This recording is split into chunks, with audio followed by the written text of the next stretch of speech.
పవన్ కళ్యాణ్ గారికి మేము సహాయం అందించాలి, మేము కూడా పార్టీలో క్రియాశీలకంగా పాల్గొనాలని చెప్పి సభ్యత్వ నమోదు కార్యక్రమం సరిగ్గా జరగడం లేదంటే ఆయన ఆ రోజు చేయి లేపి నేను వాలంటీర్గా చేరతానండి, నాకు అవకాశం కల్పించండి అని చెప్పి చివరి రోజున,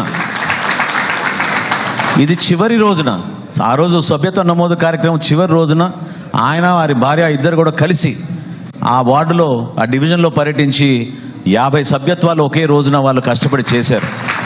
సో ఆ హరిప్రసాద్ గారిని మనస్ఫూర్తిగా నేను అభినందిస్తున్నాను.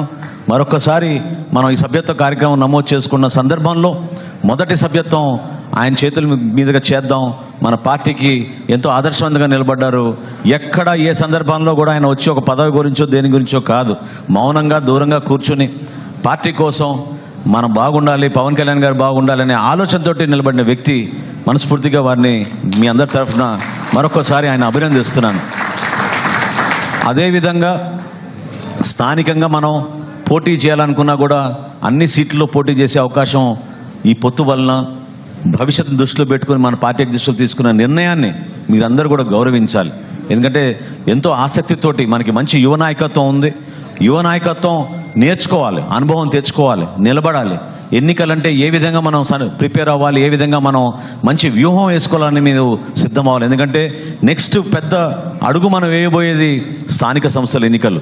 సో రాబోయే కార్పొరేషన్ ఎన్నికల్లో ఖచ్చితంగా గతంలో చేసిన పొరపాట్లన్నీ కూడా పక్కన పెట్టి మంచి వ్యూహంతో మీరు ఒక మంచి టీం ఏర్పాటు చేసుకుని మీరు డెఫినెట్గా మన విజయవాడ మున్సిపల్ కార్పొరేషన్లో జనసేన పార్టీ అద్భుతమైన విజయం సాధించాలి. ఆ డివిజన్స్ అన్నిట్లో కూడా మీరందరూ కూడా ఒకే ఆలోచనతో ముందడుగు వేయాలి. ఎందుకంటే భిన్నాభిప్రాయాలు, భిన్న స్వరాలు వినిపించినప్పుడే ప్రజలు కూడా కన్ఫ్యూజ్ అయిపోతారు. ఒకే మాట మీద మనం నిలబడి మన పార్టీ అధ్యక్షులు పవన్ కళ్యాణ్ గారు ఇచ్చిన డైరెక్షన్, ఆయన ఇచ్చిన సూచనల మేరకు మనం కష్టపడి పనిచేస్తాం. దానికోసమే మేము అంకిత భావంతో నిలబడుతున్నాం రాజకీయాల్లో అనే ఆ మాట మీద మనం ప్రజల్లోకి వెళ్ళి మనం చేస్తున్న ప్రతి కార్యక్రమం మీరు చూశారు. ఈ నెల రోజుల్లో కూడా ఏ విధంగా మనం ఈ ప్రభుత్వం నుంచి 10 మందికి మనం సహాయపడగలుగుతాం, ఏ విధంగా మంచి కార్యక్రమాలు చేస్తాం మీకు తెలుసు. అటువంటి కార్యక్రమాలు ఇంకా వేగవంతంగా ప్రజల్లోకి తీసుకెళ్దాం. ఓర్పు ఉండాలి. అదేవిధంగా మన పనితీరు కూడా, నేను ఇది కూడా మిమ్మల్ని రిక్వెస్ట్ చేస్తున్నాను. ఈ రోజున మనకి ఎన్నికలు అయిపోయినాయి కాబట్టి మీరు మన పార్టీని మీరు ఇంకా ప్రజల్లోకి తీసుకెళ్లాల్సిన బాధ్యత లేదనుకుంటే పొరపాటు. ప్రతిరోజు ఏదో ఒక విధంగా మీరు కొంచెం సమయం వెచ్చించి, నాయకత్వం అందరినీ కూడా నేను కోరుతున్నాను, దయచేసి మీరు పార్టీలో మనం అనేక సందర్భాల్లో మీకు అవకాశాలు దొరుకుతాయి.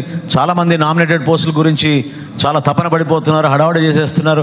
Don't worry. ఎందుకంటే ప్రతి నియోజకవర్గంలో ఎవరు ఏ విధంగా పనిచేస్తున్నారు, ఏ విధంగా పార్టీకి ఉపయోగపడ్డారు అనేది మన పార్టీ అధ్యక్షులు పవన్ కళ్యాణ్ గారికి చాలా స్పష్టంగా దానిపైన సమాచారం ఉంటుంది.